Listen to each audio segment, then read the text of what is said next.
Bonjour, je suis le docteur Coffin, je suis diabétologue endocrinologue. Ma formation a commencé à Caen et c'est là où j'ai été immergée dans la technologie avec le professeur Yves Reznik. Je suis arrivée en Dordogne où je suis chef de service du service de diabétologie depuis 2007 et c'est là que j'ai pu faire participer l'équipe à la mise en place des technologies avancées, notamment des pompes à insuline, puisque c'était quelque chose qui était peu développé avant que j'arrive. Je suis diététicienne à l'hôpital de Périgueux depuis 3 ans, presque 3 ans. J'ai fait mes études à Périgueux, à l'IUT de Périgueux, et j'ai pu intégrer le service suite à un stage qui s'était bien passé dans le service, où les pompes à insuline et puis tout ce qui est aspect nouvelles technologies m'attirait beaucoup au vu de toutes les nouveautés qui arrivaient dans le service. Voilà, donc mon poste a été créé entre autres pour les boucles fermées qui arrivaient à grands pas.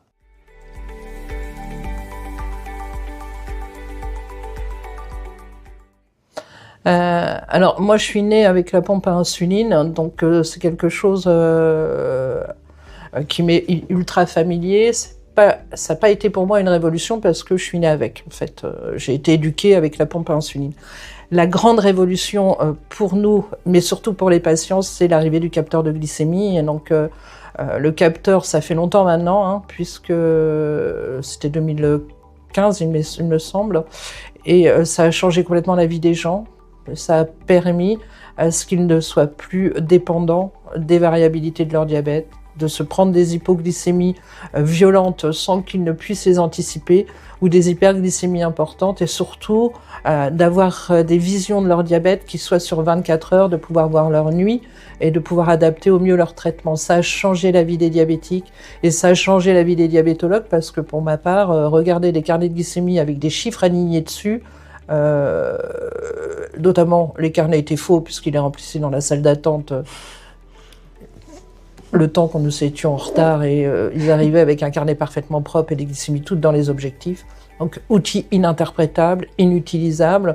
On faisait des adaptations de doses dont on n'était pas du tout convaincu. Et depuis le capteur, eh bien, il y a une facilité d'adaptation et une facilité aussi pour le patient d'adapter son traitement. C'est la plus grande révolution pour moi, elle date du capteur de glycémie, que les patients se sont appropriés de façon naturelle. Plus de glycémie de bout de doigt, savoir si le diabète est en train de monter ou descendre, ça change sa vie, quoi. Rentrer dans la voiture, vous allez faire un trajet, vous êtes à 0,80 avec une flèche vers le bas, vous allez anticiper l'hypo. Une flèche vers le haut, vous n'allez pas vous resucrer. Par contre, vous faites une glycémie capillaire à 0,80, vous allez de façon vous resucrer parce que vous ne savez pas si vous êtes en train de monter ou descendre. Ça leur a changé la vie. Ils sont passés en mode anticipatoire. Et ça, c'est quelque chose d'incroyable. Donc voilà, c'est la révolution pour moi. Ça a été le capteur de glycémie.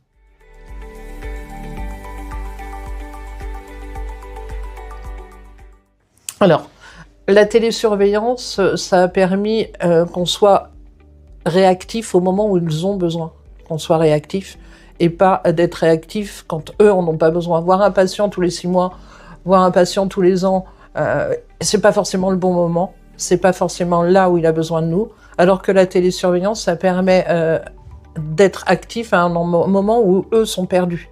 Pas un moment où on va décider nous. Et ça aussi, ça change la vie. Ça les a complètement soulagés. Ils nous mettent un petit message, regardez mes glycémies. Pour l'instant, j'ai pas activé encore la télésurveillance par manque de personnel.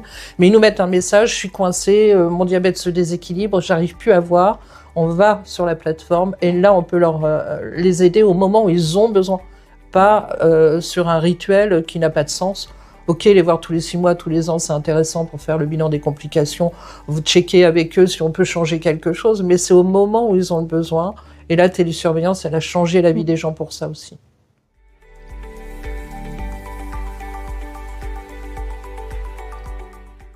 Un outil qui est bon, on va se l'approprier dans la vie de tous les jours, c'est ça. On va même se demander, mais comment je faisais avant ? On va pas faire d'exemple sur nos vies privées, mais il y a des éléments où on s'approprie directement un capteur. Les patients, s'ils ont accepté leur maladie, ils vont se l'approprier et ils vont se dire, mais avant, je faisais comment, quoi ? Même pas, j'existais. C'est pas une question de technologie. Tous les patients s'approprient le capteur, c'est pas difficile à mettre, ou une autre technologie. Ce qu'ils ne s'approprient pas, c'est leur diabète. Un patient qui s'approprie pas sa maladie ne va pas supporter un élément qui lui rappelle. Un capteur, ça se voit. Et il va pas vouloir. En fait, le capteur, les patients se l'approprient immédiatement et vont être soulagés parce que c'est un outil qui est facile. C'est considéré comme une thérapeutique aux USA. Hein. Le capteur de glycémie va avant les molécules à l'heure actuelle. Il est aussi efficace qu'un traitement pharmaceutique. Si le patient ne se l'approprie pas, c'est pas le capteur qui s'approprie pas, c'est sa maladie. Donc on pourra faire n'importe quoi, il fera pas plus de glycémie capillaire.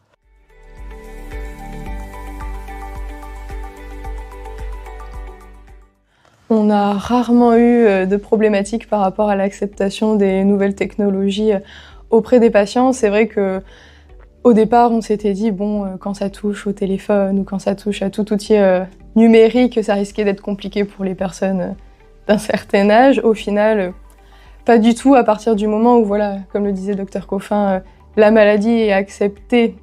Elle sera jamais complètement acceptée, mais en tout cas qu'elle laisse les nouveaux traitements arriver dans leur quotidien. À partir de là, tout le monde est relativement ouvert à ces nouvelles technologies. La question, c'est plutôt, et maintenant que tout ça arrive à grands pas et que ça se développe de plus en plus, c'est quel outil pour quel patient. Certains outils seront très bien pour certains patients parce qu'ils sentiront que c'est le moment. Certaines administrations d'insuline, que ce soit par pompe, par stylo ou par d'autres systèmes, certains patients seront prêts et alors là, ça sera bénéfique pour eux. S'ils ne sont pas prêts, ça ne sera pas bénéfique pour eux, même si ça reste le meilleur des outils. Donc ça ne serait pas la technologie le problème, ça serait plus le stade d'acceptation du patient. Donc c'est bénéfique pour tout le monde. Vraiment, il n'y a pas un profil de patient pour qui ça ne correspond pas. Il faut trouver le bon outil pour le patient.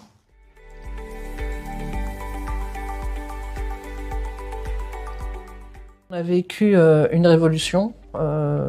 J'en ai encore la chair de poule à chaque fois que je mets un patient en boucle fermée, c'est-à-dire coupler la pompe au capteur et avec de l'intelligence artificielle, permettre au patient d'être soulagé dans son quotidien par l'adaptation de l'algorithme. Mais ça sous-entend que le patient accepte d'avoir une pompe à insuline. Or, tous nos patients diabétiques, qu'ils soient type 1, type 2 secondaire, ne veulent pas avoir une marque extérieure de diabète. Le capteur petit veulent bien l'accepter, une pompe. C'est pas possible. Donc on a délaissé un peu ces patients qui, eux, préfèrent être en multi-injection pour vivre leur quotidien avec leur diabète et être libres d'avoir un élément sur soi. Et donc j'aimerais réellement que, pour la boucle fermée, on n'ait plus cette contrainte d'annonce des repas, même si ça va mettre au chauffage la diététicienne, ce qui est faux. L'équilibre alimentaire est important. Donc l'annonce des repas, on sait que c'est ce qui pêche, mais les algorithmes vont pouvoir avancer. Donc là, on sera en boucle fermée pratiquement totale. Il manquera l'activité physique qui est encore très contrainte sous boucle. Mais surtout que les patients qui ne choisissent pas la boucle, la pompe, puissent bénéficier aussi d'une aide à l'adaptation des doses et d'avoir la chance qu'ont les patients qui ont accepté la pompe.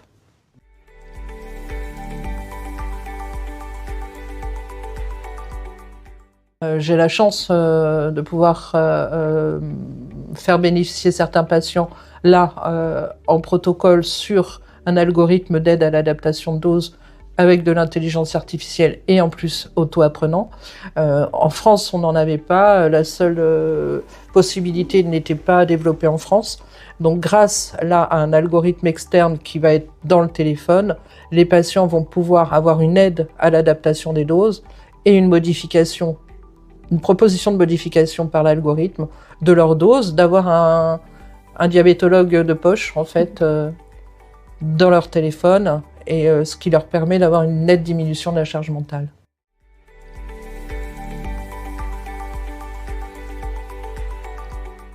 La première chose, c'est avant de regarder l'observance, c'est quand on leur propose cet outil.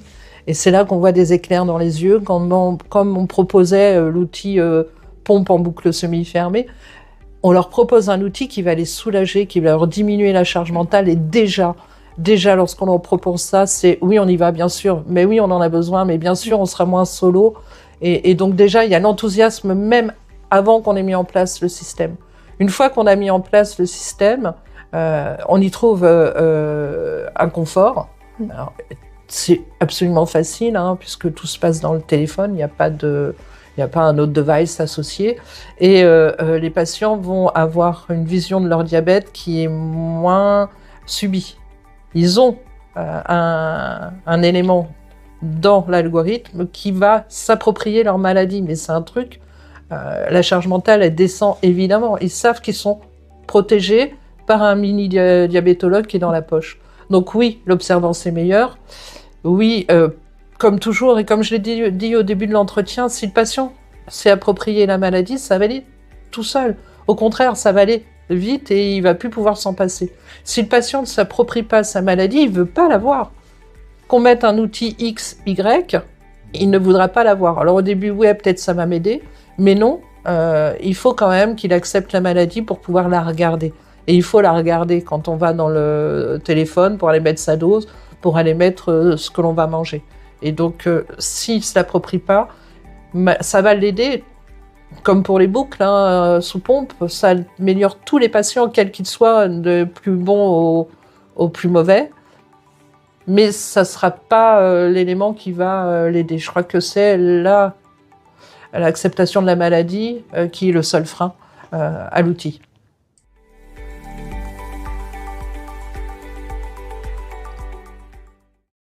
Je dis toujours cette phrase aux infirmières qui travaillent avec moi, parce que quand on est en consultation, on veut toujours changer un truc, on veut toujours être, intrusif. Hein, et je leur avais fait mettre une grande porcate au-dessus de la tête, je ne fais rien. Parce qu'elles ont du mal à faire rien, pas rien, mais à ne pas vouloir bouger un ratio, à ne pas vouloir bouger quelque chose. Mais quand le patient est bien, on lui dit bonjour, on parle des enfants, on parle du petit copain, on parle... Et donc, les consultations sont beaucoup plus humaines. On n'est pas là en train de regarder des chiffres et de donner une note. Bon, bah, t'as 7%, c'est bien ce mois-ci. C'est au contraire, on a une vision plus globale du patient. On a un vrai patient devant nous, on n'a pas simplement des chiffres. Et ça a bouleversé nos consultations qui sont beaucoup plus médicales et pas juste des analyses de résultats. Donc oui, ça a complètement changé et c'est un plaisir, quoi.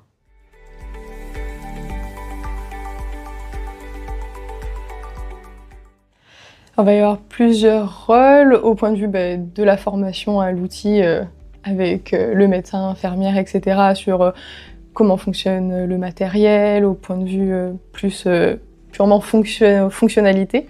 Donc il y a tout cet axe-là et puis surtout plus un axe de motivation, montrer l'intérêt de l'outil pour le quotidien du patient, personnalisé en fonction des attentes du patient, lui montrer l'intérêt que tout ça aura pour lui, s'adapter à son quotidien, lui montrer dans telle ou telle situation, à quel moment ça sera utile pour lui. Parce que chaque outil a sa fonctionnalité principale, mais en fonction des patients, ça n'aura pas le même impact et il n'en verra pas le même objectif. Si on ne le motive pas, ça ne fonctionnera pas. Et au niveau de la motivation également, trouver les axes d'intérêt pour le patient et surtout lui montrer que c'est facile, lui montrer que ça ne sera pas quelque chose de contraignant, pas quelque chose en plus, mais quelque chose qui s'intégrera dans le quotidien. Par exemple, au niveau du calcul des glucides, c'est quelque chose qui peut être très lourd pour certains. Nous, on en voit le côté purement bénéfice au niveau de l'adaptation des doses, etc. Mais pour le patient, ça reste quelque chose de contraignant à chaque repas. Certains le ressentent comme un stress. Bon, où sont mes glucides? Combien? En quelle quantité? Je peux pas aller au restaurant, je peux pas accepter un repas en famille. C'est une charge mentale énorme et pourtant, ça reste une des dernières choses actuellement qui reste indispensable dans la prise en charge. Donc on essaie de trouver au maximum des choses pour les aider, que ce soit des moyennes de glucides, par exemple, leur dire en moyenne, vous mangez tant à chaque repas et puis vous tournez autour, vous adaptez, vous faites de l'à peu près et pas du calcul au gramme près comme fut un temps ça pouvait être le cas. On essaie de lever les barrières, de mettre le moins de contraintes possible pour que eux ils soient avec nous et pas contre nous et que du coup le diabète prenne sa place, une petite place, mais prenne sa place au maximum dans leur quotidien.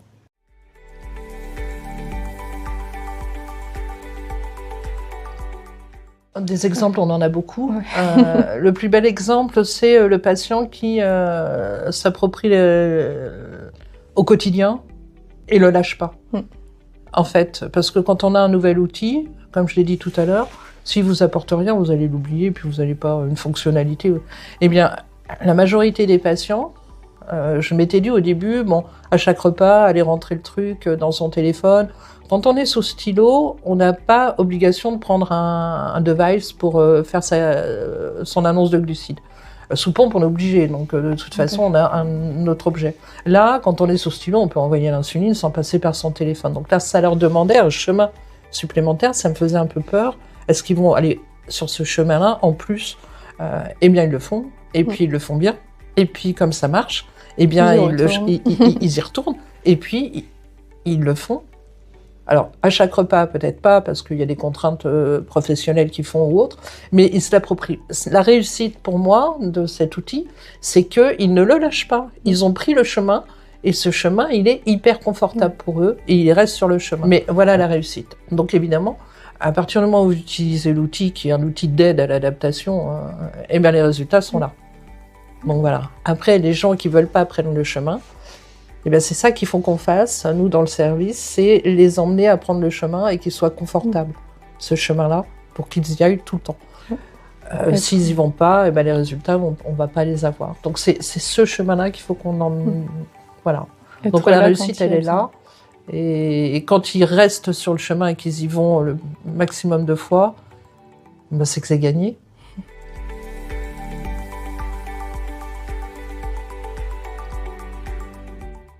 En fonction de l'âge, je dirais pas. Non. Pas spécialement, non. Vraiment, l'âge n'est pas un frein à l'utilisation des nouvelles technologies, on va dire. Contrairement à ce qu'on pourrait penser, finalement, à partir du moment où ils ressentent plus d'autonomie, se faire guider, en fait, dans des moments plus compliqués au quotidien, ils en retrouvent le bénéfice. Ouais. Je vais vous dire oui. L'âge, mais c'est pas la réponse que tout le monde devrait attendre, c'est-à-dire la personne âgée va pas y arriver, au contraire. Non, les ados. Ouais, les ados.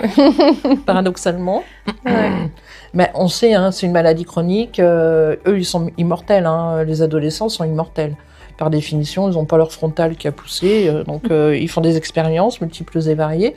Et donc même s'ils sont technophiles et qu'ils ont leur téléphone en permanence, eh bien, l'outil, ils vont pas l'utiliser parce que ils sont pas malades. Et puis la nuit, ils se lèvent pas ni pour pisser ni pour se resucrer, ils dorment, quoi qu'il advienne. Donc même s'ils sont hauts, ils dorment, même s'ils sont bas, ils dorment. Donc ils y trouvent pas un bénéfice parce que ils sont immortels. Donc à partir du moment où le frontal a poussé, là on commence à les emmener sur le chemin. Mais les emmener sur un chemin, c'est pas un problème d'internet ou ainsi de suite. Hein. C'est un problème, je suis pas malade. Donc voilà, paradoxalement, ce sont pas les personnes les plus âgées qui vont pas aller sur le chemin, ce sont les ados.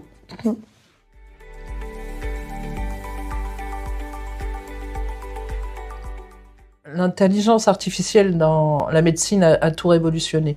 Il y a plusieurs domaines d'intelligence artificielle, mais au moins dans la médecine, ça a tout révolutionné, et particulièrement dans le diabète, puisqu'on a été les premiers à en bénéficier. Ce sont simplement des algorithmes, ce sont simplement des calculs. Ça n'a rien de très mystérieux, et ça permet une seule chose, c'est d'anticiper. Ça permet de vivre son diabète avec un élément qui va anticiper les choses. Souvent, quand on est diabétique, on va compenser. On est trop bas, on va prendre du sucre, on est trop haut, on va corriger. Là, ça va anticiper le fait de ne pas être trop bas et de ne pas être trop haut. C'est simplement, ça va lire un peu l'avenir, entre guillemets. Donc, ça n'est rien de compliqué. Ce sont des calculs mathématiques qui peuvent anticiper à une demi-heure, 1 heure, 2 heures, 4 heures, comment va évoluer votre glycémie. Et modifier, en fait, vous demandez de modifier, quand on est en multi-injection, vos doses en fonction, justement, de ces prédictions. C'est simplement ça. Ça ne prend pas en charge vos émotions. Ça ne va pas prendre en charge des événements aigus. Donc, ça ne peut pas se substituer à votre intelligence. Ça va vous aider, ça va vous proposer, et c'est à vous de valider. Vous ne devez pas lui faire une confiance aveugle en permanence. Si vous avez du sport qui est prévu et que vous lui avez pas dit, elle va vous proposer une dose qui correspond pas à ce dont vous avez besoin parce que vous avez du sport de prévu. Donc, il faut peut-être baisser un peu par rapport à ce qu'elle vous propose. Donc, cette intelligence artificielle n'a rien d'intelligent. Hein. L'intelligence artificielle n'est pas intelligente. Ce sont juste des calculs mathématiques qui vous permettent d'anticiper l'évolution de votre glycémie. Il est évident que si vous avez un événement aigu, elle ne va pas pouvoir le prendre en charge. Donc il faut y rester, c'est une aide, simplement une aide à anticiper les événements aigus, hypo, hyper. Ça ne peut pas se substituer à votre intelligence humaine, donc on valide, ça va bien, ou on n'est pas d'accord avec elle parce qu'on va faire quelque chose qu'elle n'a pas pris en compte. Ça ne peut pas. L'intelligence artificielle, à l'heure actuelle, ne peut pas prendre en compte tous les éléments qui peuvent vous arriver. C'est pour ça qu'on n'a pas encore de voiture qui se pilote de façon totalement automatique, parce qu'il peut se passer quelque chose que l'intelligence artificielle n'a pas encore reconnu et qui ne va pas anticiper de la bonne manière. Donc là, c'est pareil. On se l'approprie, c'est une aide, c'est un élément en plus, c'est pas quelque chose qui se substitue à votre intelligence, mais au quotidien, c'est un lâcher-prise parce que ça va vous améliorer, ça va vous éviter les événements aigus. Donc voilà ce qu'est pour moi l'intelligence artificielle, c'est une aide, ça vous soulage, ça vous enlève le poids de choses qui vous arrivent et qui sont contraintes que vous n'auriez pas pu anticiper. Voilà ce qu'est l'intelligence artificielle pour moi.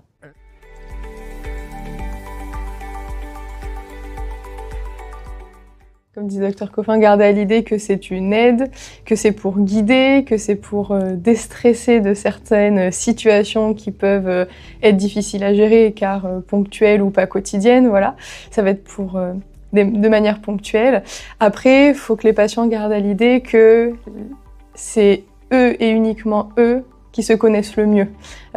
Jamais on pourra leur apporter toute la partie théorique. D'ailleurs, c'est ce qu'on essaie de faire quand on essaie de faire des formations aux nouveaux outils numériques à l'intelligence artificielle. On le fait en général en groupe et on aime ça parce que nous, on leur apporte toute la partie théorique. Mais à côté de ça, ils se retrouvent entre eux, ils peuvent échanger sur tout ce qui est très pratique, le quotidien, sur des choses beaucoup plus concrètes que nous, on ne pourrait pas leur apporter. Donc on leur apporte la partie théorique parce qu'il leur faut pour qu'ils puissent gérer au mieux et avec plus d'autonomie et comprendre ce qu'il se passe. Malgré tout, c'est eux qui se connaissent le mieux et c'est eux qui pourront adapter le mieux au quotidien. Et l'intelligence artificielle est là pour aider dans les moments du quotidien où on peut pas être là, où l'équipe peut pas être là en permanence, même s'ils ont besoin, on reste là. Mais l'intelligence artificielle est là pour les guider dans ces moments-là. Donc c'est une aide, c'est un support, c'est pour soulager la charge mentale de temps en temps et pas penser qu'au diabète quand c'est possible. Je voudrais juste rajouter quelque chose. L'intelligence artificielle prend les éléments dans sa globalité, mais pas dans son individualité. Je m'explique. Je vais avoir des patients qui vont me dire « Moi, je me resucre avec un verre de lait. » Mais ça marche. Ils se resucrent avec un verre de lait. Bon, ben voilà. Jamais une IA telle qu'elle est faite actuellement va lui proposer de se resucrer avec un verre de lait, mais va lui proposer, je ne sais pas, de prendre les choses classiques. Il faut s'approprier l'outil. Il faut se l'approprier. Elle ne se substitue pas à l'intelligence humaine, et je le redis. Alors, quand on va chercher des applis sur Internet, quand on va utiliser des applis qui ne sont pas validées, attention, des expériences ont été malheureuses, quoi.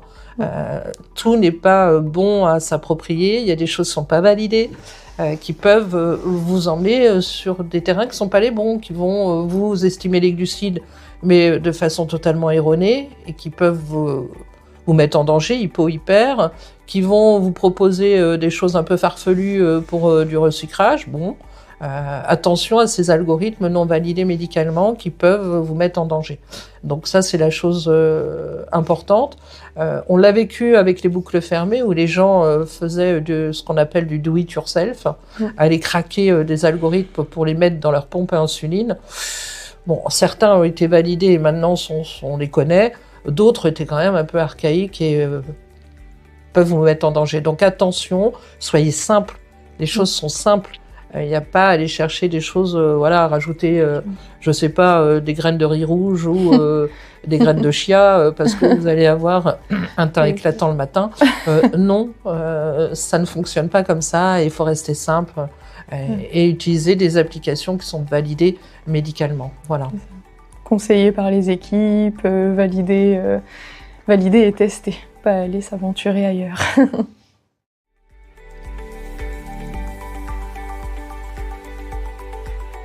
Bien, ça tombe bien parce que j'ai reçu un petit message d'un des patients du service qui bénéficie d'intelligence artificielle.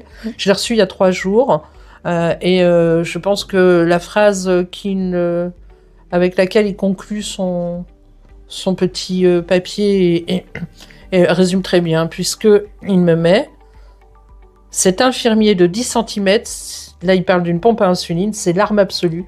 Vous gagnez en espérance de vie, au plan thérapeutique, en confort, et vous allégez votre charge mentale. » Voilà, il le décrit comme avoir un professionnel de santé avec lui dans sa poche en permanence, mais pas le côté négatif du professionnel de santé. Parce que moi, j'aimerais pas avoir un infirmier dans ma poche, personnellement. Mais il le décrit comme étant l'aide permanente dans sa poche. C'est l'arme absolue. Bon, voilà, l'intelligence artificielle pour le diabétique, on le sait, c'est un diabétologue dans sa poche au quotidien, quoi. Et on est au début de l'histoire. Donc voilà.